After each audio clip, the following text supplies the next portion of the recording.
Patrick Giroux, bonjour. Allô? Alors en fait, Patrick est un habitué de Claire 2018, 2019, 2020. Depuis combien de temps il vient? J'ai manqué une seule année, à mon plus grand regret. Alors tu es enseignant universitaire.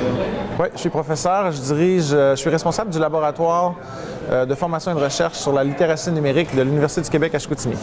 Alors, contrairement à la plupart des gens qui viennent à Claire, tu es universitaire. La plupart du temps, sauf les speakers qui viennent, comme Thierry Carsanti, beaucoup sont dans le premier degré, second degré. Pourquoi un universitaire vient ici? Ça fait longtemps que dès le doctorat, j'ai décidé de décoller un blog. Je me suis créé un compte Twitter. Mon objectif, c'était de créer des contacts. Je savais que comme chercheur, ça serait important. Je savais que je voulais rester proche des gens du milieu. J'avais ce besoin-là. Puis, ce qui se passe ici, ça a beaucoup commencé sur les blogs, sur Twitter. Ça a commencé par des échanges. Avant Claire, on a eu une rencontre où il y avait plusieurs sites. Puis, grâce à la vidéoconférence, on s'était organisé une discussion sur l'éducation. Donc, ça a commencé là. Puis, la raison pour laquelle je viens encore, c'est toujours la même chose. Je viens pour les contacts, je viens pour rester groundé, pour savoir quelles questions les gens se posent, pour savoir de quoi ils ont besoin. Comme chercheur, comme universitaire, je trouve que c'est porteur. Puis, je viens aussi pour la formation. Là, cette année, je suis venu sans étudiants, mais à plusieurs reprises, je suis venu avec des classes d'étudiants du premier, du deuxième, du troisième cycle. Et donc, aujourd'hui, tu enseignes et tu mènes des travaux de recherche. Oui.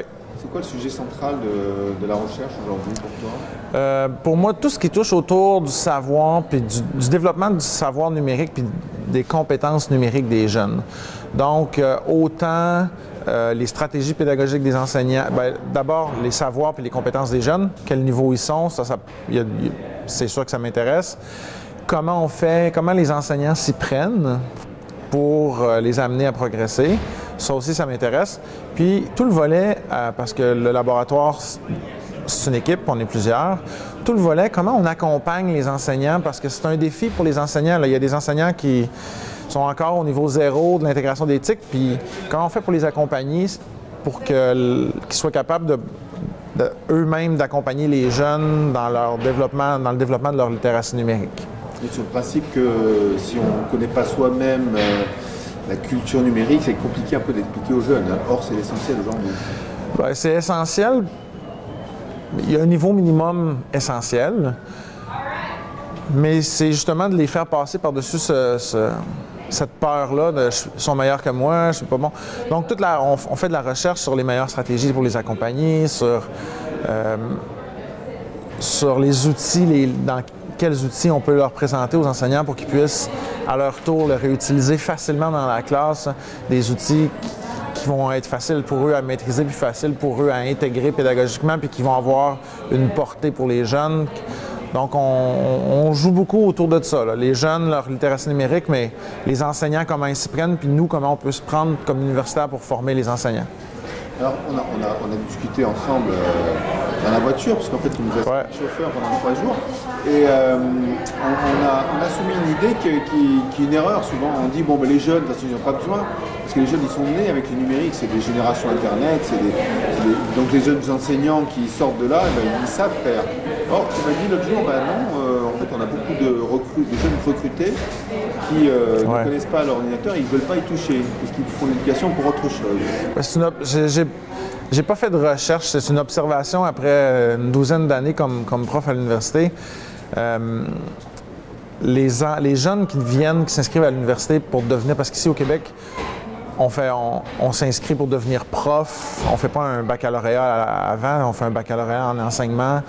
Et puis les jeunes, ils sortent du collège, ils viennent s'inscrire à l'université. Puis ils ont tous une caractéristique commune, c'est qu'ils sont très, très tournés vers la première session, tu leur demandes pourquoi ils viennent en enseignement, là. Ils viennent pour les jeunes. Ils aiment ça, être avec les jeunes, ils veulent travailler avec des jeunes, ils aiment les enfants. C'est pour ça qu'ils sont là, beaucoup, beaucoup, beaucoup. Donc, ils ont un profil qui est d'abord, je dirais, humain. Puis il y en a beaucoup, dans un nombre assez important, là, qui rentrent, puis l'ordinateur, ça ne les intéresse pas. Ils ont un téléphone cellulaire, ils ont un compte Facebook, mais c'est loin d'être des power users, là. C'est des débutants, puis il y en a beaucoup qui n'aiment même pas ça.